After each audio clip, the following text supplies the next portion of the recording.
Spot admission 2026 সমৰ্থ portal UG admission 2026 অহাকাইলৈৰ পৰা হ'বলৈ গৈ আছে স্পট এডমিশ্যন অৰ্থাৎ 15th of June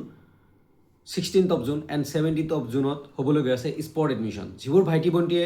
এডমিশ্যন পোৱা নাই আণ্ডাৰ গ্ৰেজুৱেট কোৰ্চত BA BSc BCom বা BBA তোমালোকৰ বাবে এটা অপৰচুনিটি যে স্পট এডমিশ্যন ইতিমধ্যে সকলোৱে গম পোৱা যে অহাকাইলৈৰ পৰা হ'বলৈ গৈ আছে স্পট এডমিশ্যন চ' তোমালোকে কি কৰিবা কি নকৰিবা এভৰিথিং ডকুমেণ্টছ কি লাগিব কেনেকুৱা প্ৰচেছ এভৰিথিং এই ভিডিঅ'টো জনাবলৈ লৈছোঁ চ' কাইণ্ডলি মই ৰিকুৱেষ্ট কৰিম যদি নতুনকৈ আহিছা ছাবস্ক্ৰাইব কৰিবা ভিডিঅ'টো পাৰিলে লাইক এটা কৰিবা আৰু কথাখিনি ভালদৰে শুনিবা যাতে অহাকাইলৈ তোমাৰ কোনো কনফিউজন নাথাকে যিহেতু অহাকাইলৈ হ'বলৈ গৈ আছে স্পট এডমিশ্যনত যাতে তোমাৰ একো কনফিউজন নাথাকে যাতে তোমাৰ কোনো প্ৰব্লেম নাথাকে তোমালোকে যাতে বিন্দাছ এডমিশ্যন ল'ব পাৰা স্পট এডমিশ্যনত চ' প্লিজ ভালদৰে শুনিবা ফাৰ্ষ্ট অফ অল কথা টাইমিং কি হ'ব তোমালোকে কেতিয়া যাবা শুনা যিবোৰ ষ্টুডেণ্টে ফিজিকেলি যাব লাগে কিছুমান কলেজ এণ্ড ইউনিভাৰ্চিটিত গুগল ফৰ্ম দিছে আমি সকলোৱে জানো যে গুগল ফৰ্ম ফিল আপ কৰাৰ পিছত সিহঁতে মেৰিট লিষ্ট দিব বাট যেনে যিবোৰ আদাৰ্ছ কলেজ আছে যিবোৰ কলেজত যাব লাগিব ফিজিকেলি মই এজন ষ্টুডেণ্ট যাব লাগিব গ'লেহে মোৰ স্পট এডমিশ্যন হ'ব চ' কথাখিনি শুনি ল'বা অনলি দ'জ যিখিনি কলেজে গুগল ফৰ্ম দিছে সিহঁতে মেৰিট লিষ্ট দিব বাট যিখিনি কলেজে গুগল ফৰ্ম দিয়া নাই সিহঁতৰ সেইখিনি কলেজত তোমালোকে ফিজিকেলি যাব লাগিব আৰু তাৰে টাইমিং তোমালোকে মই বিনম্ৰ অনুৰোধ কৰিম যিহেতু তোমালোকৰ এডমিশ্যন হোৱা নাই তোমালোকে 9টা বজাতে যাই উপস্থিত হোৱা কিয়নো কথাখিনি শুনিবা মেক্সিমাম কলেজত কি কৰে প্ৰচেছটো এডমিশ্যন প্ৰচেছ স্পট এডমিশ্যনৰ প্ৰচেছটো কেনেকুৱা যে হায়েষ্টৰ পৰা লয়েষ্ট মাতে আৰু ডিপাৰ্টমেণ্ট ৱাইজ যিমান ষ্টুডেণ্ট আহিব আৰ্টছৰ বা কমাৰ্চৰ ছায়েন্সৰ ডিফাৰেণ্ট ডিপাৰ্টমেণ্টে বা ডিফাৰেণ্ট ষ্ট্ৰীমে কি কৰিব আৰ্টছৰ তাতে জমা ল'ব কমাৰ্চৰ যিখিনি ডিপাৰ্টমেণ্ট আছে সিহঁতে জমা ল'ব ছায়েন্সৰ যিখিনি ডিপাৰ্টমেণ্ট আছে সিহঁতে জমা ল'ব ডিপাৰ্টমেণ্ট ৱাইজ জমা ল'ব যে ফিজিক্সত ইমানখিনি কোন আছা ফিজিক্সত গোটেইখিনি প্ৰথমত কি কৰে মেক্সিমাম কলেজত জমা লয় প্ৰথমত তোমাৰ ফৰ্মখন তোমাৰ যোনখন ফৰ্ম আছে সমৰ্থৰ যোনখন ফৰ্ম আছে সেই ফৰ্মখন তোমালোকে জমা দিব লাগিব প্ৰথমত মেক্সিমাম কলেজে কি কৰে জমা লৈ উঠাৰ পিছতহে তাৰপিছত হায়েষ্ট টু মেক্সিমাম কলেজে কি কৰে হায়েষ্ট টু লয়েষ্ট তোমালোকক মাতে যে যিখিনি সিহঁতে ডিচাইড কৰি লয় সিহঁতে পাৰ্চেণ্টেজ দেখাই পায় যে ইয়াতে হায়েষ্ট আছে ইয়াতে ল' আছে আৰু এনেকুৱাও মাতে যে 80ৰ পৰা 90ৰ ভিতৰত বা 90ৰ পৰা 100ৰ ভিতৰত কোন আছা আহা ফিজিক্স ডিপাৰ্টমেণ্টত আহা তাৰপিছত এক্সাম্পল হিচাপে লৈছোঁ তাৰপিছত 80ৰ পৰা 90ৰ ভিতৰত কিমান আছা তোমালোকে আহা এনেকৈ মাতি আহে নাইবা কি কৰে যে যিমান ষ্টুডেণ্ট আছে মেক্সিমাম কলেজে কি কৰে সেইখিনি ফৰ্ম ষ্টুডেণ্টৰ পৰা অথৰিটিয়ে লয় প্ৰথমত তাৰপিছত হায়েষ্টৰ পৰা লয়েষ্টলৈকে যিমান ছিট আছে একচুৱেলি যিমান ভেকেঞ্চি ছিট থাকে গোটেইখিনি দিবলৈ চেষ্টা কৰে অ'কে ডিপাৰ্টমেণ্ট ৱাইজ যিমান যেনে ফিজিক্সত 10খন থাকিব পাৰে পলিটিকেল ছায়েন্সত 20খন আছে দেন হায়েষ্টৰ পৰা লয়েষ্টক 20খন দিব অ'কে চ' এই টাইমিংটো 9 AM তোমালোকে 9টা 9:30 যাবলৈ চেষ্টা কৰিবা কাৰণ মেক্সিমাম কলেজ 9 AM বা 9:30 AM 9:30 খোল খাই যায় বা খোলে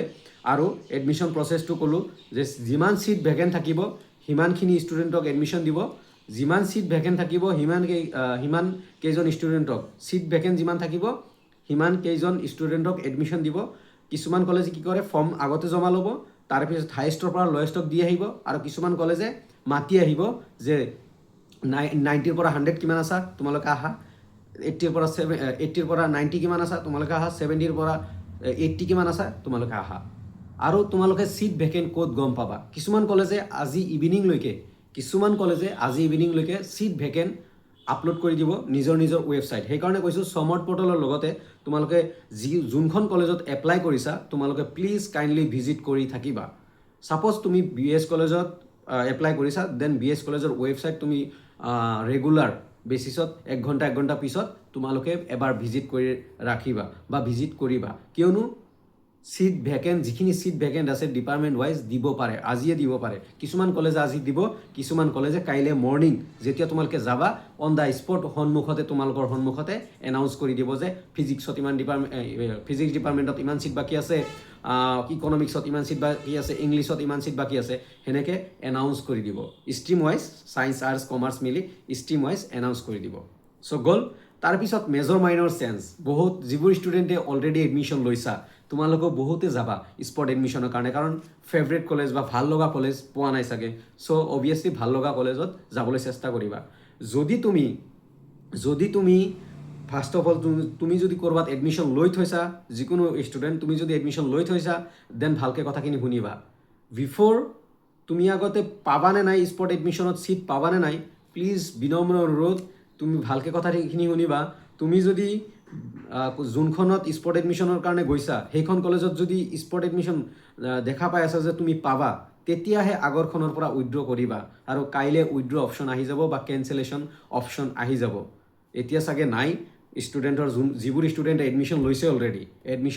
অলৰেডি সেইবোৰৰ কেঞ্চেলেশ্যন এণ্ড উইথড্ৰ এতিয়ালৈকে অহা নাই চাগে। বাট কাইলৈ বা আজি ৰাতি 12টাৰ পিছৰ পৰা কেঞ্চেলেশ্যন উইথড্ৰ আহি যাব। বাট বি এৱেৰ,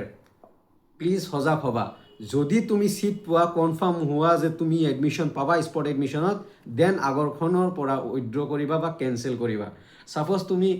নজনাকৈ কেঞ্চেল কৰি দিলা, ইভাগে তোমাৰ পাৰ্চেণ্টেজ নাহিলে, তুমি স্পট এডমিশ্যনত নাপালা, দেন তোমাৰ আগৰখনো গ'ল পিছৰখনো গ'ল। স্পট এডমিশ্যনখনত নাপালা, আগৰখনো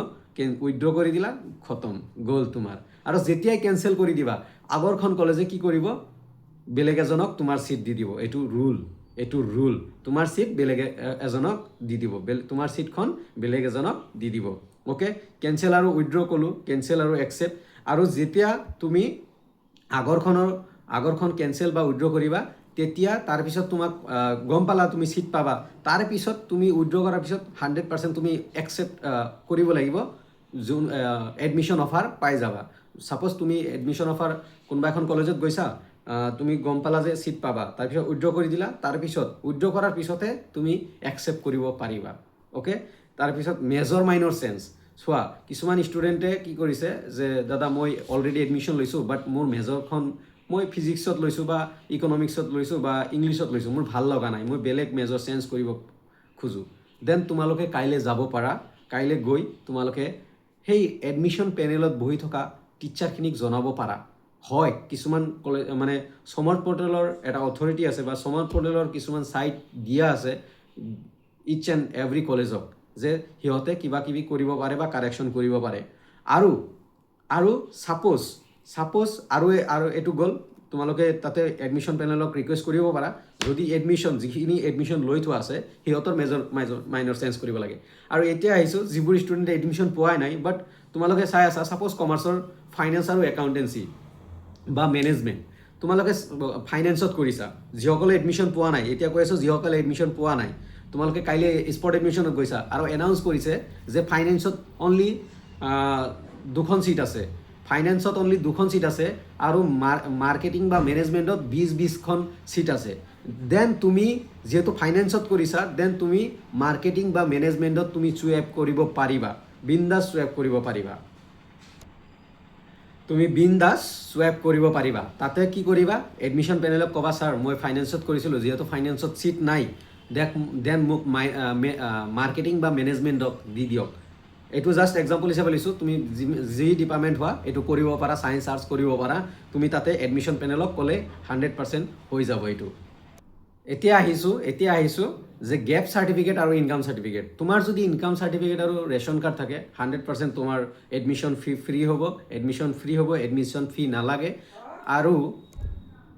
আৰু গেপ চাৰ্টিফিকেট থকা ষ্টুডেণ্ট কিছুমান কলেজৰ, এগেইন কৈছোঁ গেপ চাৰ্টিফিকেট মেণ্ডেটৰী, যদি গেপ আছিলে গেপ চাৰ্টিফিকেট মেণ্ডেটৰী। আৰু গেপ চাৰ্টিফিকেটৰ কিছুমান ষ্টুডেণ্টৰ ফ্ৰী হয় কিছুমান কলেজত নহয়, কিছুমান কলেজত ফ্ৰী হয় কিছুমান কলেজত নহয়। আৰু এতিয়া আহিছোঁ ডকুমেণ্টছ কি ল'বা তোমালোকে কাইলৈ, যিহেতু যাবা, লং হৈ আছে ভিডিঅ'টো, তথাপি প্লিজ কাইণ্ডলি শুনিবা। কাইলৈ কি ডকুমেণ্টছ ল'বা, সমৰ্থ পৰ্টেলৰ যিটো এপ্লিকেশ্যন ফৰ্ম সেইখন মেণ্ডেটৰী ল'বাই। তাৰপিছত ইনকাম চাৰ্টিফিকেট, ৰেচন কাৰ্ড ল'বই লাগিব, কাৰণ ফ্ৰী এডমিশ্যন পাবলৈ হ'লে ইনকাম চাৰ্টিফিকেট বা ৰেচন কাৰ্ড দিবই লাগিব। যিকোনো এখন দিলে হ'ল তাৰপিছত HSLCৰ এডমিট কাৰ্ড মেট্ৰিকৰ এডমিট কাৰ্ড দিবা আৰু HS মাৰ্কশ্বিট HSৰ মাৰ্কশ্বিট 12ৰ মাৰ্কশ্বিট ল'ব লাগিব তাৰপিছত তোমাৰ কাষ্ট চাৰ্টিফিকেট যদি কাষ্ট চাৰ্টিফিকেট আছে কাষ্ট চাৰ্টিফিকেট লৈ যাবা তাৰপিছত EWS চাৰ্টিফিকেট যদি দিছা EWS চাৰ্টিফিকেট লৈ যাবা তাৰপিছত গেপ চাৰ্টিফিকেট যিবোৰ ষ্টুডেণ্টৰ গেপ আছিলে গেপ চাৰ্টিফিকেট মেণ্ডেটৰী তাৰপিছত পাছপৰ্ট চাইজ ফটোগ্ৰাফ 2 কপি বা 5 কপি লৈ যাবা মই প্ৰিফাৰ কৰিম 5 কপি লৈ যাবা আৰু যিখিনি ডকুমেণ্টছ ক'লোঁ অৰিজিনেল প্লাছ জেৰক্স তোমালোকে 2 কপি জেৰক্স কৰি ৰাখিবা আৰু অৰিজিনেল লগত লৈ যাবা অ'কে লগত লৈ যাবা অৰিজিনেল প্লাছ জেৰক্স লগত লৈ যাবা যাতে কোনো প্ৰব্লেম নহয় কিবা এটা যদি ভুল হৈছে জেৰক্স কৰি উঠাতে কিবা এটা বেয়া হৈছে কিবা এখন সাপোজ ইনকাম সাৰ্টিফিকেট জেৰক্স কৰিছা সেইখন বেয়া হৈছে দেন বেলেগ এখন তোমাৰ লগত বেকআপত আছে সো সেইকাৰণে কৈছোঁ আৰু 5খন নিজৰ ফটো লৈ যাবা ওকে এইখিনি আছিল ডকুমেণ্টছ ৰিগাৰ্ডিং এগেইন ইভিনিঙৰ এটা ভিডিঅ' ভালকৈ দিম আৰু প্লিজ কাইণ্ডলি তোমালোকে আজিয়ে ৰেডি হোৱা আৰু এটা কথা কৈ দিছোঁ 15 তাৰিখত যদি তুমি চেক কৰিলা যে তুমি এখন কলেজত গৈছা সেইখনত তোমাৰ এডমিশ্যন নহয় বা স্পট এডমিশ্যনত তুমি নোপোৱা দেন তুমি আৰু যিকেইখন তোমাৰ এপ্লাই কৰা আছে যিকেইখন কলেজত প্লিজ কাইণ্ডলি ভিজিট কৰা লগে ভিজিট কৰিবলৈ চেষ্টা কৰা যাবলৈ চেষ্টা কৰা ধন্যবাদ ভিডিঅ'টোত এক্সপ্লেইন কৰিবলৈ চেষ্টা কৰিছোঁ ষ্টুডেণ্টৰ যাতে কনফিউজন নাথাকে তাৰে চেষ্টা কৰিছোঁ পাৰিলে ভিডিঅ'টোত লাইক কমেণ্ট শ্বেয়াৰ কৰিব আৰু কাইলৈৰ কাৰণে অল দ্য বেষ্ট আৰু বি কুল ডকুমেণ্টছ ৰেডি কৰা তাৰপিছত ভালদৰে কাইলৈ ৰাতিপুৱাই যাবলৈ চেষ্টা কৰা যিখিনি কথা কৈছোঁ ফ'ল' কৰা 100% তোমালোকৰ বিন্দাছকৈ এডমিশ্যন হৈ যাব আৰু স্পট এডমিশ্যনৰ বাবে চিট ভেকেণ্ট কিমান আছে সেইটো আজিয়ে খবৰ ল'বলৈ চেষ্টা কৰা কলেজ অথৰিটিৰ পৰা নাইবা ষ্টুডেণ্ট ইউনিয়নৰ পৰা নাইবা প্ৰেজেণ্ট ষ্টুডেণ্ট যিমানখিনি আছে সেইখিনিৰ পৰা আজিয়ে খবৰ ল'বলৈ চেষ্টা কৰা ধন্যবাদ ভিডিঅ'টো পাৰিলে লাইক কমেণ্ট শ্বেয়াৰ কৰিবা এগেইন কৈছোঁ অল দ্য বেষ্ট